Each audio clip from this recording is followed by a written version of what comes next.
good afternoon. Oh, here we go again. Yeah, that's legit. Yeah. I'm Brett Anderson, same guy who was here last session, so it's hopefully it gets better as I get warmed up. And the room, I feel like the heat's on in here, actually. It's not quite as cold. It's the lights, Brett. So we're going to talk about Lost in the Cloud, and well, boy, oh boy. Let me give you a little background of who I am and what this means in terms of why we have two people standing up here. Brett Anderson, I don't actually have a title. I worked hard to get rid of my title. So I'm not going to tell you I'm an engineer or I'm a development manager or I'm a whatever label you want to put onto it. I have two roles at Network Center. One of them is to make sure stuff gets taken care of and gets done, especially from a development perspective. But I also consider myself a bit of an evangelist in terms of some of the technology that's upcoming, in terms of what our customers need to be aware of, and helping them solve the business problems. And I gave examples of that in a previous session if you were there. But I love sitting down with, I've told many people I have the best job in technology. I get to sit down with customers, talk about their business, and see if there's a way technology makes things better. And by better, I mean more efficient, more secure, more revenue, lower cost, better customer satisfaction, all those things. So I think I have a fantastic job. Now, my background comes from the software side. And I started at Great Plains Software 20 years ago, did technical support, did training, traveled around the country, traveled around the world, software development groups, things like that, strategic advisement and consulting, done all those different things from the business and the software perspective. However, Garth Brooks over here with his little fancy microphone, he's got a different perspective on it. I do. My name is Ric Todd. I've been with Network Center 5 years. I've been in technology about 15 years now. I come from a little bit different direction than Brett. Started out at a help desk in Minneapolis in a law firm, kind of came up through the ranks, came back to North Dakota to raise a family, and been with Network Center for 5 years, a little change in there. But my official title when you receive an invoice for my services is senior engineer. But though my description isn't as great as Brett's, it's kind of similar. Evangelist. Evangelist. I'm an evangelist. I like to have conversations about solving problems within your business, how we can leverage new technologies, how we can kind of move business forward, I think is a good way to put it. So we have slightly different tacks, but we end up at the same point. So we're the dynamic duo, I guess, today. Do you want to talk about how we were asked to give this presentation about a week and a half ago? Well, we were asked to give a presentation a week and a half ago on a slightly different topic.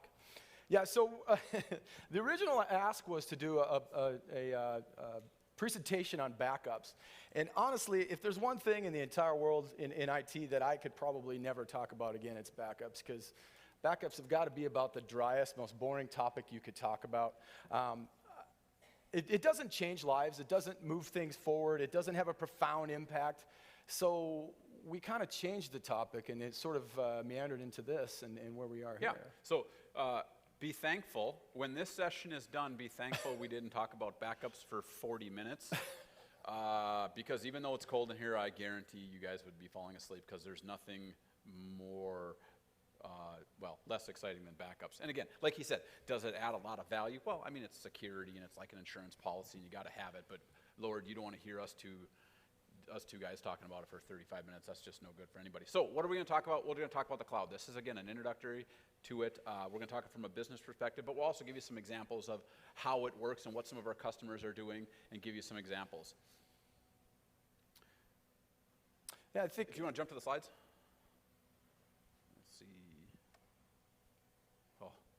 This is probably my favorite slide in the deck. When I hear the word cloud,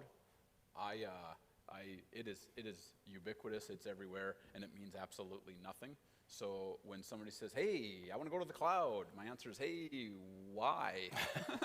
Because it can mean everything, it can mean nothing, it can be as simple as the smallest pieces of your business to moving everything elsewhere. So when we talk about the cloud, it's a cool term, but it means a lot, but it can mean absolutely nothing in the wrong context. So I think an important distinction that we'll probably cover today, or that we're going to dive into here, is that we're going to really talk about maybe driving towards infrastructure services. There, of course, are 1,000 different things that we can cover as it relates to the cloud, and we'll dabble in a little bit of those areas, but today the focus is a little bit on infrastructure and dabbling in a couple of those areas. So here's your secret, guys. You want to know what? You're already in the cloud. Okay? There's your answer. So When your boss says, oh, we got to get to the cloud, it's new technology, you're already there, okay?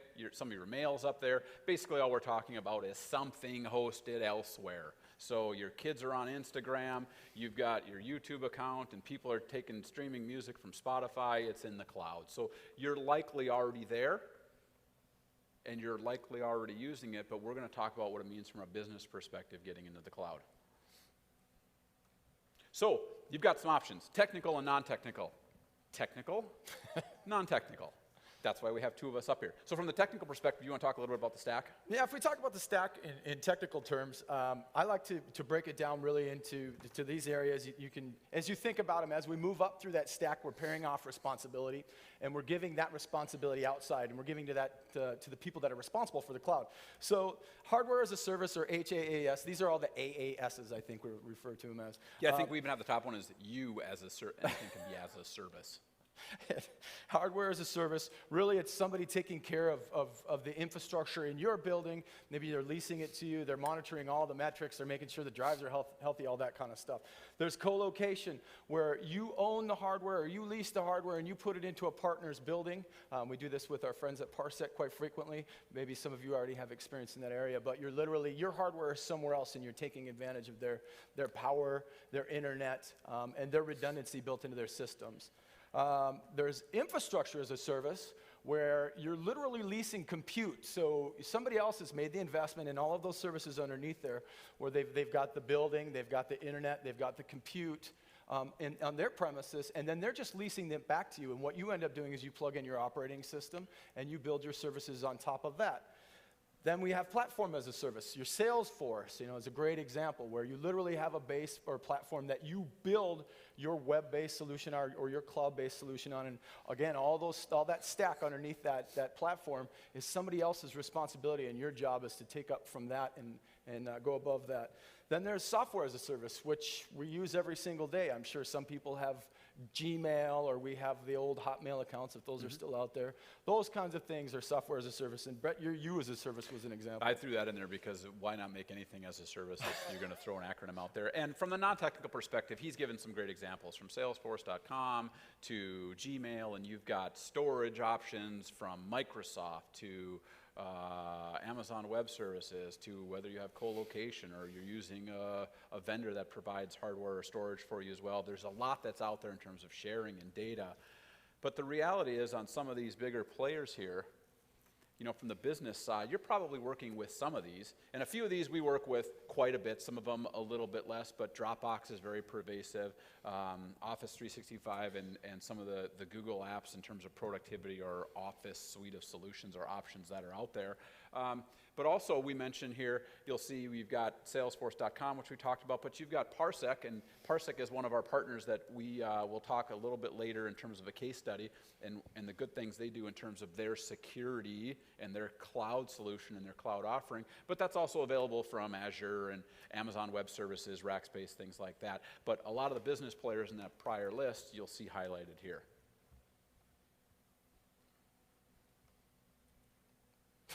Love this. I'm not in that picture. I don't have hair. I've never had hair like that. I got a little bit of hair envy every time this comes up. I can't believe that picture's up there. Yeah, there is meaning in all that hair. That was me. Oh, geez, how long ago was that? If you can point me out, I'll give you, what did somebody say, an AOL disc with 1,200 free hours? Yeah, we're handing out AOL discs with 1,200 free hours later for everybody who stays through the session. So, nope. Not the middle. I'll give you a hint. It's the only guy wearing leggings in the whole thing. Is it leggings or long underwear with shorts over it? Long underwear with shorts. I have no idea why. Anyway, So why is it important that we posted a picture of you? Here's the crazy thing. If you guys can really see this photo, there's snow on the window wells, and there's snow on the ground. They're standing out there looking cool, and I'm guessing it was just cold, right? It was extremely cold. I'll Hands never were forget cold. that day. Never. This picture was taken 20 years ago. Yeah, 20. And I think the point that I wanted to illustrate, number one, is I do come from a little bit different background. I was expecting some rock music to warm up before I got up on the stage. You feel like Garth Brooks with this headset on. I did. I'm a little bit taken up. But there's 3 points, really. 3 of the guys in that picture are in technology, if you can believe that. And then I'll go through the timeline of kind of what relates to this picture, and that is just a couple years before that, I was working or I was attending a high school, and they had this thing called Odin that you could, it's still online too, right? It's online something, interlibrary lending. And I remember getting on this computer, working with the modem, listening to the modem tones, and all I really cared about was logging into this database somewhere else and querying books and thinking, that is so cool. I literally can reach out into the internet and find something else, and it's going to give me information back, and I didn't care about the books. I never ordered the books. What did that matter, right? I was just doing something somewhere else. Flash forward a few years later, past this band into another band, and I'm riding in the backseat of a car, and I don't know if you all know Saved by the Bell, but the Zach Morris bag phone, they had that in the front seat, and I was so jealous that this guy could pick up that phone, make a phone call. We didn't have to stop at a gas station. I didn't have to pull out a calling card. Hey, rock and roll doesn't stop at a gas station. Rock and roll doesn't stop. And then, let's see, I'm 39 now, so 20 years later, I've got a 3-year-old and a 6-year-old, and my 3-year-old, every single day, no matter what he's doing, the technology has changed so much that he literally is trying to swipe my screen on my television, or I give him my laptop, and he's swiping the laptop. Everything he does, he's trying to swipe things. So technology has advanced so much from back when I was sitting and trying to query books, to picking up a bag phone, to watching my 3-year-old swipe the entire world to try to get through his user experience. There's a lot of meaning there. And what you're describing is the cloud was there then. The Odin network, when you're listening to the modem making those noises and you're delisting the books because you just want to see what's out there and it's so cool. That's always been there, so we don't have to be afraid of the cloud. We don't have to be afraid of what it means. You can take a methodical approach to it, but it can mean a lot of different things, as we saw on the prior slide, whether it's productivity software, whether it's software that you rent by user, whether Office 365 or Salesforce, or whether it's you just taking your software, your business, your core system, and moving it out. All we're talking about is shifting some of that responsibility elsewhere for various reasons, which we'll kind of get into those. But that's hard to do. I mean, that's really hard to do, to make that change. That was a lot of money spent on shampoo back then. Yeah, but it's hard to make that change when we're talking about the cloud, because we're talking about letting go, right? And you ran into a user who was challenging you to let go and sort of finding his own solution via the cloud when you were the IT guy. Right, so this was an odd experience for me. It was about 4 or 5 years ago. I was responsible for an infrastructure for a company as a vendor for a company that was global. They outsourced a lot of their high-level technology to us, offices in Mumbai, East Coast, West Coast, just kind of all over the world. And one particular user, he was very challenging, to put it nicely, but he had some problems with his Outlook. And as anybody that relies on Outlook and calendaring and email, it is really important. And the one thing that I noticed is I went to work on his PC and I was finishing up his Outlook and fixing that for him. I looked down in the sys tray, and for the non-technical people, the sys tray is that little area by the clock, where the clock is, and there's those little icons, and he had a little icon down there, and it was this Mozy icon, and if you don't know what Mozy is, all you need to know is it was a backup solution. It's still out there, I think, for desktops. And I thought to myself, why would he need this? I didn't give this to him. He didn't need this service from me, or he didn't get this service from me. That's not officially sanctioned. He went around and he found a way to solve his problem. And that problem was, if he lost any of those documents on his PC, he would have been out of luck. He didn't have enough faith in IT. So he found a way to leverage the cloud to make his day easier. It's really what and at that point, I kind of had an epiphany that day, which ultimately was, oh my gosh, I have to learn to let go. I'm not going to always have the answers. There are going to be other answers for this infrastructure. And, yeah, absolutely. And you'll see that with your users. Similar to the conversations in the prior session, if you were here, you've got this groundswell of mobile devices coming into your organization, and they're driving for productivity, and you've got security concerns and all that goes with it. Users find ways to solve their problems without picking up the phone and looking for the IT-sanctioned solution to it. So if the cloud is the answer in terms of Mozy for online backups, or Dropbox, or Box for sharing files, whatever it may be, they're going to find a way to do it. And if you're not involved and engaged, you're going to miss it. You're going to have some security risks. You need to be involved with your users in terms of what they're doing. So it's hard to let go. And coming from I guess the background we have, whether it's technical or non-technical, people are familiar with the server room, with the air conditioners and the wiring rack and the routers and all the power. And when you're walking in your building and you walk by that room and you hear the hum, just like this fan that's going on back here, you think, whew, it's working, it's good, this is great. I got a generator out in front, I put a new air conditioning system in, I got this huge rack, and I've got all these wires dumping in there, and I got these new servers, and I got this storage, and I got all this stuff. I feel good. Yeah, I've got all the facilities. But it doesn't have to be that way. When you learn to let go, when you've got limitations in terms of your facilities, maybe you've got to add more users, you've got growth coming up, and you can't add more servers, and you can't add more cooling power, and I can't take away from floor space where people are sitting to expand my data closet because my facilities are too tight. That's an opportunity or an incentive or a reason to consider where else can this be and how else can it work. Right, and to jump off that point, I think the point that I made earlier about the 3-year-old swiping the screen, clicks and pics, I like to say, the clicks and the pictures behind those, it doesn't matter where they come from anymore. In some instances, obviously, we have to have some regulatory concerns and those kinds of things, but for the most part, it doesn't matter where they come from. Maybe, this is Brett's point, maybe you're tired of spending $1,300 on a PC and an office productivity suite when you're really only using 10% of all of that power that's sitting there in that PC. Yeah, Office is extremely powerful. I mean, you think of Word and what you do with it in terms of creating documents and sharing them and maybe PDFing them, that's probably only 20% of the power of Word. And Excel, your percentage of usage in Excel is much less than that.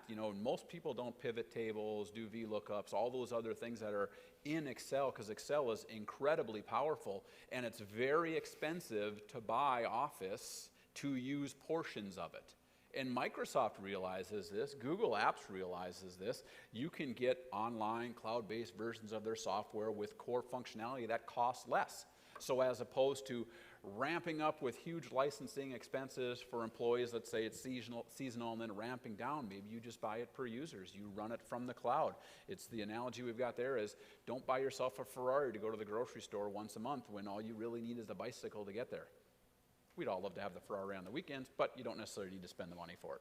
There's one other point, and we can kind of skip through these, but I wanted to make this one too. And a lot of the customers that I work with, a lot of the IT contacts or the technical decision makers serve dual roles. Maybe they're running the business and they also are in charge of making the technical decisions, or there's somebody that's designated sort of wearing 2 or 3 hats.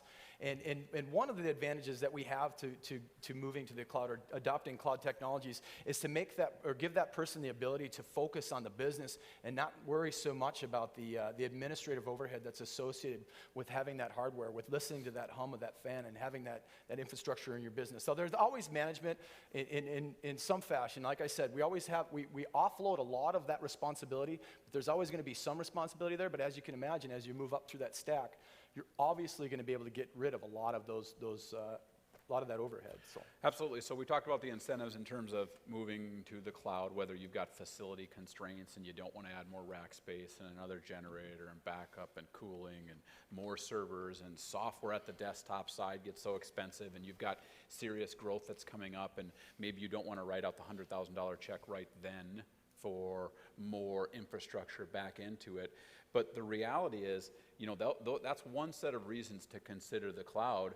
But another reason really drives around productivity, because you've got users using these devices, and if your systems are available to them because it's outside your walls, you can drive more productivity.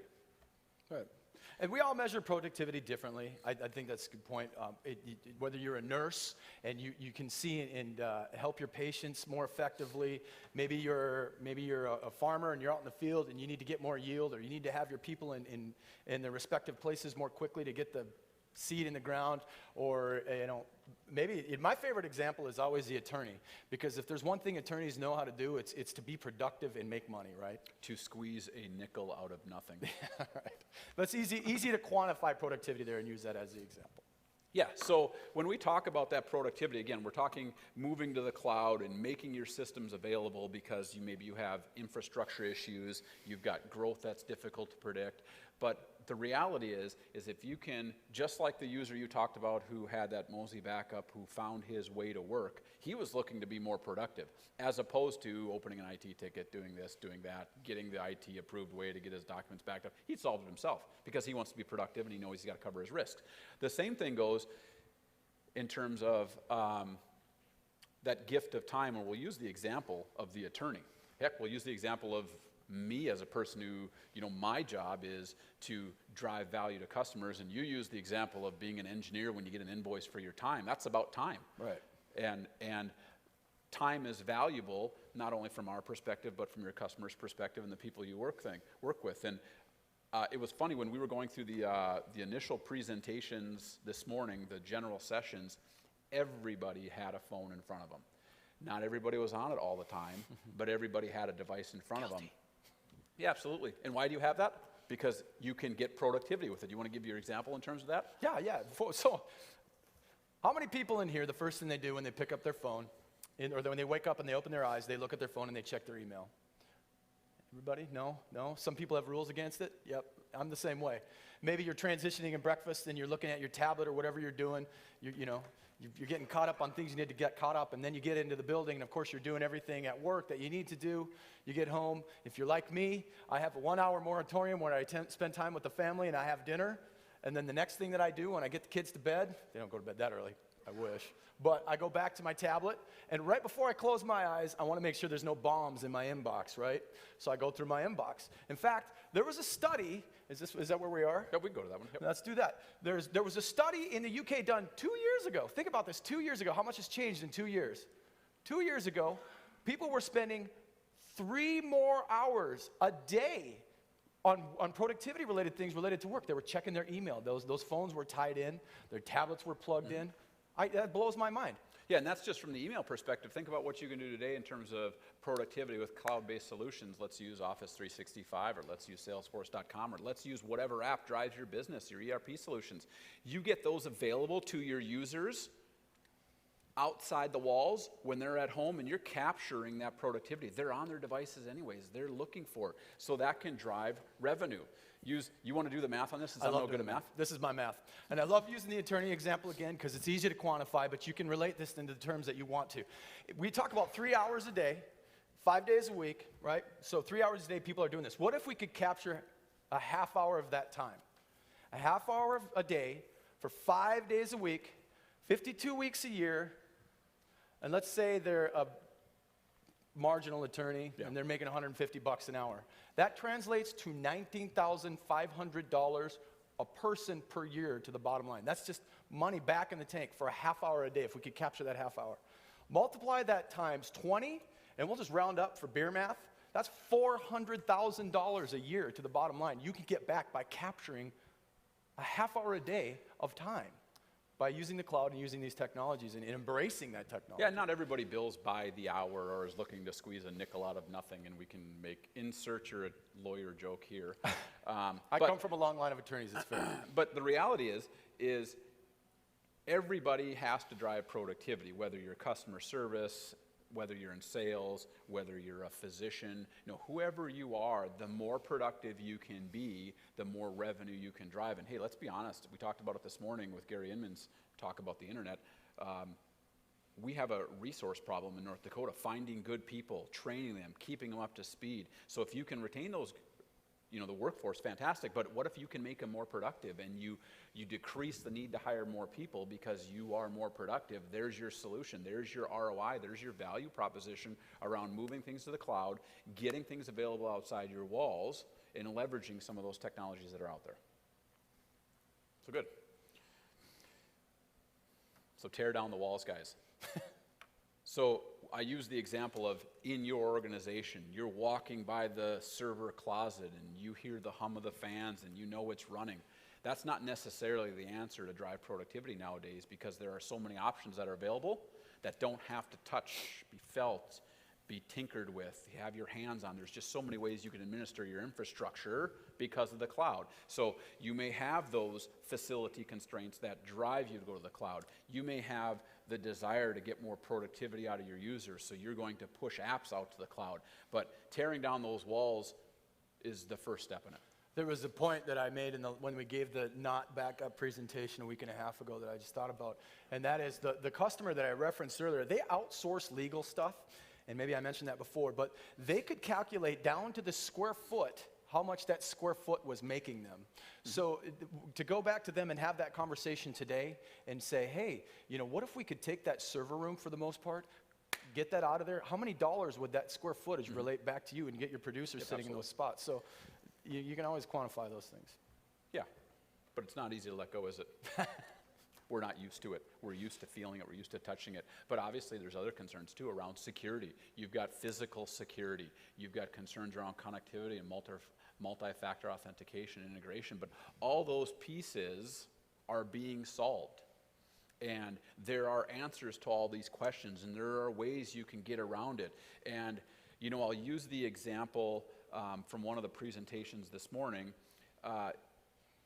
At some point you can make the jump into it, and maybe it's just dipping your foot into the shallow end of the pool, and you don't necessarily have to jump in and get completely wet and shift everything, but there are ways that you can ease into it and make it work as you solve these challenges, because just like Amazon.com wants to deliver your packages with a helicopter within 30 minutes, as long as you're 5 minutes from the warehouse, and I hope everybody's seen that 60-minute story that came on Sunday, otherwise I'm talking to deaf ears.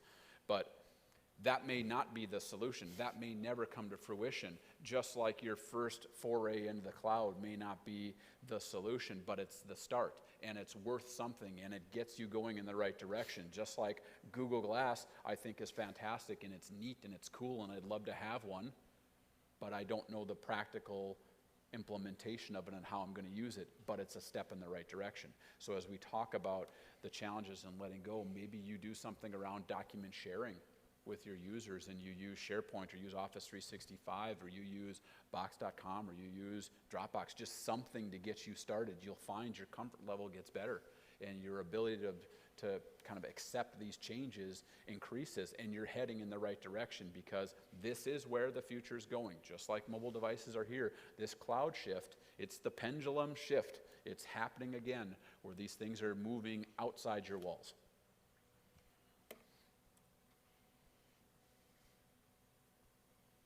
Anybody look at their phone since we've been standing here? Yeah, you have. Of course you have. That's productivity. Reasons you should let go. Reasons you provide that to your customers. And we've gone through those examples, and we encourage you to take those. So let's talk baby steps. You want to talk about GSN? I do. GSN, the partnership with Parsec? Let's do it. So GSN is a company that we worked with. They're headquartered out of Grand Forks. They're about, this is, let's see, about roughly 100 users, we'll say. They're spread out across the United States, very heavy into M&A activity. So they very quickly acquire businesses, merge some, but they acquire very quickly. And a lot of times that decision to acquire is made without the IT perspective in mind. They're a business, and that's how they work. So they grow very fast, and they grow very up and down. They can grow, but mostly grow up pretty quickly. And a couple of the challenges that they had, number one, as you can imagine, when you acquire a number of different businesses that may have like processes or similar processes, that we heard about earlier, standardization is a huge challenge for them. So they'll work on different office suites and different productivity suites. They'll have different ways of getting files to each other. They'll have different methods of service delivery. And we very quickly had to figure out, as they bring these organizations on, how to make sure everybody was working, because as you can imagine, supporting an organization across large geographical areas is hard enough when they're doing things differently, right? And then the other challenge that they had the facilities and they had the internet. They had a single server serving this many people with all of these services that were stacked in this box. So we turned to our partners at Parsec, who are very good, by the way. There's my pitch, and I love them dearly. They've saved my life. But we went to them, and we came up with a couple of different ideas of how we can tackle this problem. And really it came down to, we go back to the infrastructure as a service solution and the co-location as a service solution. And we weighed all of the options and how that looked. And things are changing every day, by the way. All of this is a very fluid environment. And the decisions we made maybe a few months ago maybe make more sense to go the other way today, because it's just so dynamic and things change so quickly. But at that particular time, they expected such immense growth that we really decided that the upside on having their own dedicated hardware in a building somewhere else is going to serve them the best. And we were able to deliver those standardized services to all of those 100 users in a easier way. We integrated all of the core services into there. But by going to the data center, Parsec and Billings, we were able to leverage their redundant cooling, their redundant power, their much more redundant internet, their building security, where you can't even get in without looking at that thing. I think it's got 11 steps of security to get in and physically touch a server. And it's not even localized. You have cameras, you have retina scans, and the security's fantastic with it.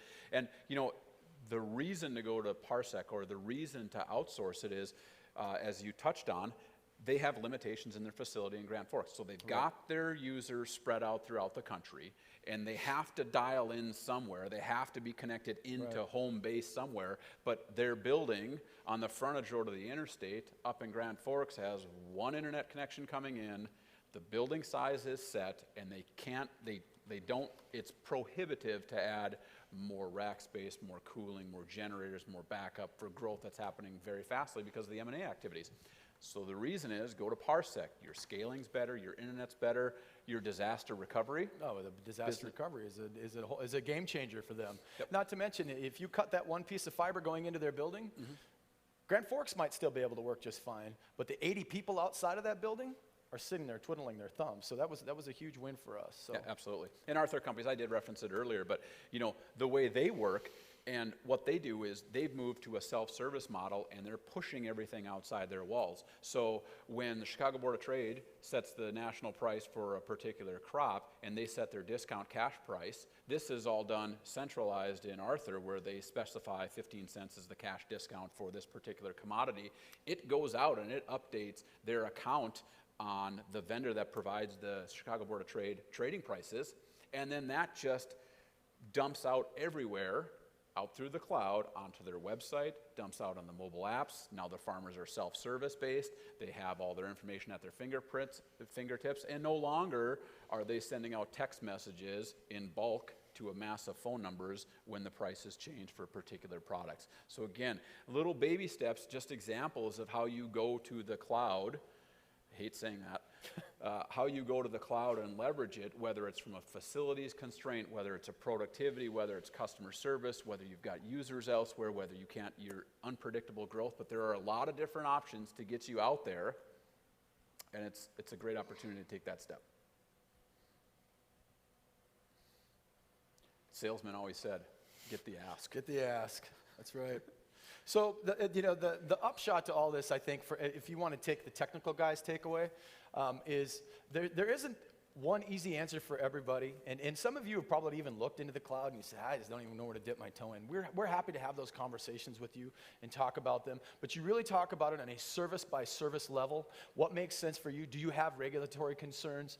Do you have needs and concerns that you need to meet right now? Maybe you don't want to make the capital investment into your own infrastructure. All of those things that's a conversation we can have.